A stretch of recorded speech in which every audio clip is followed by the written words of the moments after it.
I don't want no milk everywhere. Good luck. Good luck. Good luck to you, because if it happens, you're gonna be in trouble.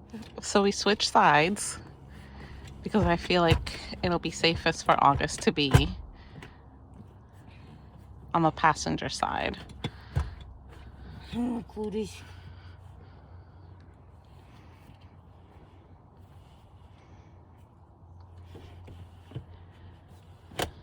Oh, Daddy.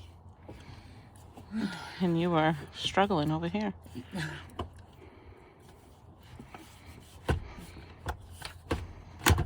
There you go. That sounded nice. Oh shit, that shit is locked. Dang.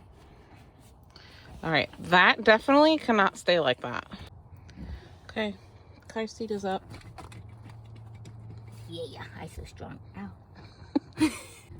Are you such a proud parent for putting in the baby's car seat in? Hey, yes.